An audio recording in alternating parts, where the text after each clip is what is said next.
केंद्रीय गृह मंत्री अमित शाह ने बुधवार को कहा कि देश की जनता को तय करना होगा कि क्या जेल में रखते हुए प्रधानमंत्री, मुख्यमंत्री या मंत्री के लिए सरकार चलाना उचित है। गंभीर आपराधिक आरोपों में गिरफ्तार प्रधानमंत्री, मुख्यमंत्री और मंत्रियों का 30 दिन की हिरासत पूरी होने पर पद से हटाने से जुड़े 3 विधेयक लोकसभा में पेश करने के कुछ घंटों बाद शाह ने यह बात कही। इस बिल के खिलाफ विपक्ष के हंगामे पर उन्होंने नाराजगी जताई और सवाल खड़े किए। अमित शाह ने एक्स पर पोस्ट किया, देश में राजनीतिक भ्रष्टाचार के विरुद्ध मोदी सरकार की प्रतिबद्धता और जनता के आक्रोश को देखते हुए मैंने संसद में लोकसभा अध्यक्ष की सहमति से संवैधानिक संशोधन बिल पेश किया है।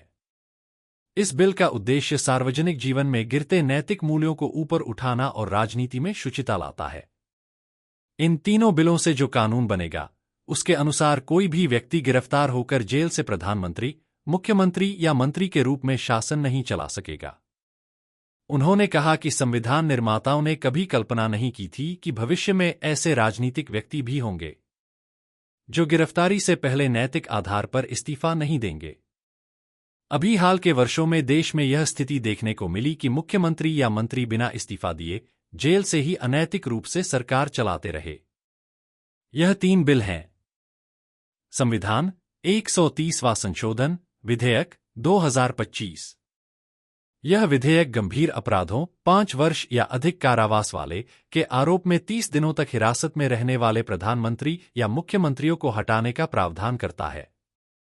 इसका उद्देश्य संवैधानिक नैतिकता और सुशासन को सुनिश्चित करना है। दूसरा है जम्मू और कश्मीर पुनर्गठन संशोधन विधेयक 2025। यह विधेयक जम्मू और कश्मीर पुनर्गठन अधिनियम 2019 की धारा 54 में संशोधन प्रस्तावित करता है। नई धारा 5 के तहत गंभीर अपराधों में 30 दिनों तक हिरासत में रहने वाले मंत्री को उपराज्यपाल द्वारा मुख्यमंत्री की सलाह पर 31वें दिन तक हटाया जाएगा। यदि सलाह नहीं मिलती तो मंत्री स्वतः पदमुक्त हो जाएगा।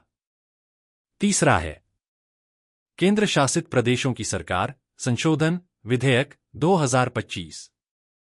यह विधेयक केंद्र शासित प्रदेशों में भी समान प्रावधान लागू करने का प्रयास करता है ताकि सुशासन और जनता का विश्वास बना रहे।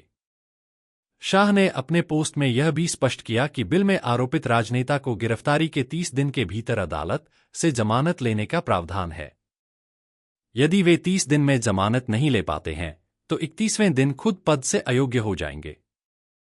हालांकि जमानत मिलने पर वे अपने पद पर फिर से आसीन हो सकते हैं। इन विधेयकों का लक्ष्य गंभीर अपराधों में लिप्त नेताओं के खिलाफ जवाबदेही सुनिश्चित करना और जनता का संवैधानिक विश्वास बनाए रखना है।